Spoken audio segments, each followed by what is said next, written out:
Scrapbooking.com magazine is proud to bring you the following Basic Techniques article from our August 2012 issue, Square One, Getting in Shape, Ovals, by author and artist Judy Kaufman. I love simple shapes, especially squares, circles, and ovals. A couple of months ago, I treated myself to 3 dies, each of which cuts 2 pieces, a card base with a score line for the fold and a shaped opening in the front, plus a slightly smaller mat for the front of the card with the same shape opening. You guessed it, squares, circles, and ovals. It's hard to pick a favorite, but lately, ovals have been taking over. Once I began making batches of cards and tags, I started to notice how many other ovals surround me. Have you ever had this happen? As soon as you start thinking about a shape or a color, there it is, all over the place. An oval baking dish, spoons, and a tea infuser reminded me that a lot of ovals live in the kitchen. An oval logo on the front of a t-shirt and the oval shape of a lipstick prove that ovals are part of my morning routine and my wardrobe. Of course, the largest assortment is in the studio. Rusty tin ovals, oval punches, dies, and boxes. Tim Holtz's oval embossing diffusers. Papers with ovals in the patterns, they're everywhere. So here's to a simple and elegant shape, a toast to ovals, big and small.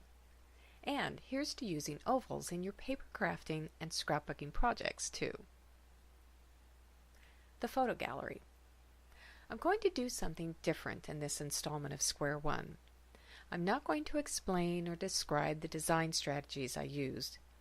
One of the most important things a teacher can do is encourage her students to figure out things on their own, and these projects are very easy to understand and to make.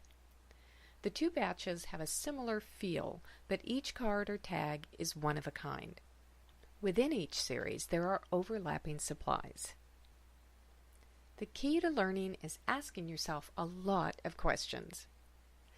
Ask yourself what you notice about contrast, color combinations, the way pattern and texture were used. Can you use what you see without any instructions? What if you want to substitute squares or circles for the ovals? How would that work? What do you like or not like? How would you change these cards to make them your own?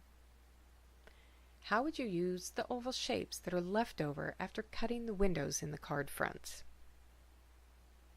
Would you color and decorate the kimonos the way I did? What could you use instead of a kimono? Do you like having a contrasting oval or 2 ovals layered on the inside of the card? Or do you think it's unnecessary? How could you combine other shapes into the same projects? Do you have ideas for oval-based projects other than cards? Many of the papers I used are discontinued, have no identifying information about what company they're from, or from companies that are no longer in business.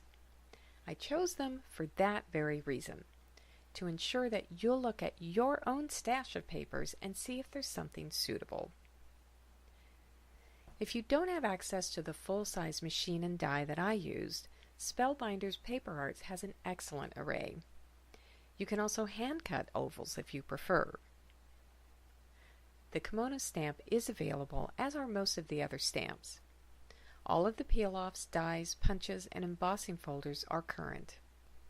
I want to make it a challenge, not impossible. A list of supplies can be found in the online version of this article.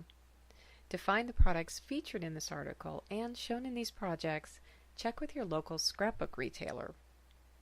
Browse the Scrapbooking.com premier retail stores for coupons to a store near you. We hope you enjoyed this article from Scrapbooking.com magazine. For more creative inspiration, be sure to check out all of the great articles and projects in this month's issue.